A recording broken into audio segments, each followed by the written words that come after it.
Nessa terceira e última aula sobre concentração em quantidade de equivalentes, focaremos no cálculo específico da normalidade ou da concentração em quantidade de matéria propriamente dita. Então, na aula passada, nós vimos que com o equivalente podemos calcular o número de equivalentes. Com o número de equivalentes, podemos calcular de fato a normalidade. Só que eu abordei também inicialmente que há uma relação íntima entre normalidade e molaridade. Não é à toa que algumas substâncias vão ter a normalidade igual à molaridade. Isso vai ocorrer quando o Y da substância for igual a 1. Então, por exemplo, uma solução 1 normal do ácido clorídrico, ela também é 1 molar. Tudo bem? Então, como essa relação é muito importante, nos próximos slides vamos abordar um pouco mais profundamente ela.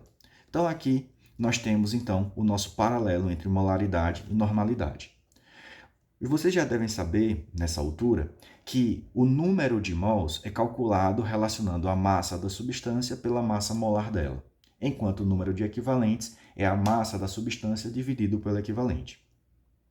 E a molaridade é a relação entre o número de mols e o volume da solução em litros. Já a normalidade é o número de equivalentes dividido pelo volume da solução em litros. Então percebam que há uma relação intrínseca entre essas duas concentrações.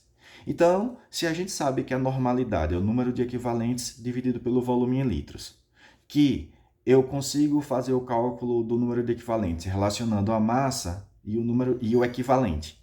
E que o equivalente é a massa molar dividido por Y, então vamos juntar tudo isso aí numa fórmula só. Então, se a normalidade é o número de equivalentes dividido pelo volume, substituindo então, né, como é que se calcula o número de equivalentes, que é essa fórmula daqui, nós teríamos então que a massa dividido pelo equivalente, dividido então pelo volume em litros. Compreendem? Então eu simplesmente substituí o número de equivalentes pela massa dividido pelo equivalente, porque é assim que a gente pode fazer o cálculo dele. Mas, pois bem, a gente já viu que o equivalente é a relação entre a massa molar e o valor de Y. Então, a gente pode colocar isso aqui também nessa fórmula. Mas antes, vamos arrumar até onde a gente veio. Então, vou colocar aqui o valor 1 embaixo do volume, para que não vai modificar nada. Vou multiplicar, então, os meios e os extremos. Então, chegaremos à massa, né, que é a massa vezes 1, dividido por equivalente vezes o volume. Como a gente já sabe que equivalente é a massa molar dividido por Y, vamos colocar isso aqui na fórmula. Então, repito a massa e substituo o equivalente pela massa molar, né? Que vai continuar multiplicando o volume, só que é a massa molar dividido por Y. Ok? Vamos arrumar novamente. Então, arrumando essa fórmula, teremos que a massa dividido por 1, que não vai, é só um ajuste matemático, dividido pela massa molar vezes o volume, tudo isso dividido por Y. Mais uma vez, faço os meios e os extremos, então teremos que a normalidade é a massa vezes o valor de Y, dividido pela massa molar vezes o volume da solução em litros. Atentem que a massa tem que estar em gramas e o volume tem que estar em litros. Por quê? Porque a massa molar está em gramas. Tudo bem? Então, essa fórmula, eu diria que é uma fórmula que vale a pena saber. Além disso, se considerarmos que a massa dividido pela massa molar vezes o volume é a molaridade, então podemos reajustar essa fórmula para que a normalidade seja igual a molaridade vezes Y. Então, eu diria que essas são duas fórmulas importantíssimas para vocês decorarem ou pelo menos saber aplicar com propriedade.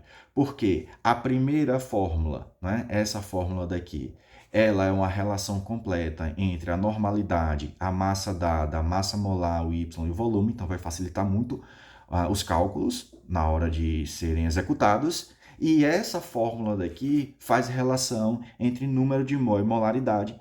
E vocês já devem saber nessa altura que a molaridade é, em termos laboratoriais, uma expressão de concentração muito importante. Então, vamos resolver algumas questões para que possamos aplicar os conceitos vistos até agora. Então, nesse primeiro aqui, qual a normalidade de uma solução de HBr 0,2 molar? Olha, Como a gente já tem a molaridade, esse M é de mol por litro, já temos a molaridade, então o mais racional aqui é aplicarmos essa fórmula. Normalidade é igual a molaridade vezes Y. Tudo bem? E aí, veja como é ridiculamente simples. A normalidade, então, vai ser 0,2, porque é o valor da molaridade, vezes o Y. O Y é quanto, professor? Olha, o HBr é um ácido, só tem um hidrogênio ionizável. Portanto, o valor é 1. Logo, a normalidade é de 0,2 equivalente por litro. Observe que exatamente o mesmo valor da molaridade. E como eu já tinha adiantado, todas as vezes que a substância tiver Y igual a 1, a molaridade ela tem que ser coincidente ao valor da normalidade e vice-versa. Vamos aqui agora dificultar um pouquinho. Qual a normalidade de uma solução de sulfato de sódio 1 molar? Então, como que se quer simplesmente transformar um tipo de expressão de concentração em outra, molaridade em normalidade, vamos usar a fórmula que relaciona molaridade e normalidade.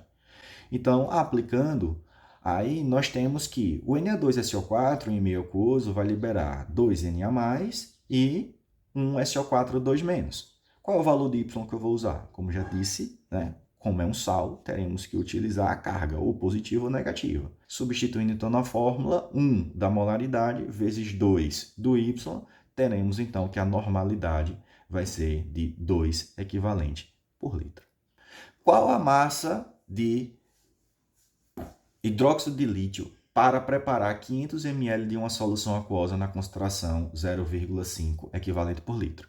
Então, veja aqui que o bom senso tem que imperar. Aqui eu não quero simplesmente transformar uma concentração na outra. Aqui a gente está lidando com massa e aqui está lidando com normalidade, só que, então, eu vou ter que usar uma fórmula que faça uma relação entre a massa e a normalidade. E a gente já viu, então, que a fórmula pode ser utilizada, aquela última lei de massa vezes Y, dividido por massa molar vezes o volume. Então, agora é só substituir valores. Então, a normalidade prevista é de 0,5. A massa é o que a questão quer saber. O 1 é o Y. Por que 1? Porque o hidróxido de lítio é uma base e eu tenho que olhar a quantidade de hidroxilas. Como só tem uma hidroxila, portanto, Y igual a 1. Tudo isso dividido pela massa molar do hidróxido de lítio, que é de 24, vezes o volume. Só que tem que ser em litros. Então, percebam aqui que os 500 ml tem que ser transformado para litro. Então, 500 ml é a mesma coisa que meio litro. Faço os cálculos e chego na massa de 6 gramas de hidróxido de lítio. Mais uma questão. Qual a massa de cloreto de magnésio para preparar 250 ml de uma solução aquosa na concentração 0,3 normal? Perceba que o jeito de fazer vai ser muito similar à questão anterior, visto que é uma relação entre massa e normalidade. Então, essa fórmula vocês vão cansar de ver. Só que antes a gente precisa determinar qual é o valor de Y para o cloreto de magnésio. Então, cloreto de magnésio em meio aquoso vai liberar Mg2+, e 2Cl-. Então, a normalidade vai ser 0,3, que é o que se quer. A massa é o que a questão precisa. O Y é o 2, que é a carga do magnésio ou do cloreto, mas aí você vai ter que multiplicar por 2, vai dar 2 do mesmo jeito. Dividido pela massa molar do cloreto de magnésio, que é 95,2.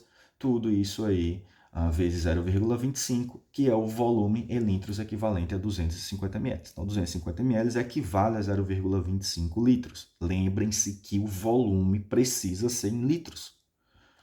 Fazendo o cálculo, chegamos então à massa de cloreto de magnésio de 3,75 gramas. Portanto, pegando 3,75 gramas, dissolvendo em volume total de 250 ml de solução, teremos, então, uma solução do tipo 0,3 normal para o cloreto de magnésio. Simples assim. Então, encerramos aqui as nossas aulas sobre concentração e quantidade de matéria. O link das outras aulas estão na descrição do vídeo ou em qualquer lugar aqui nessa tela. Um grande abraço, até breve.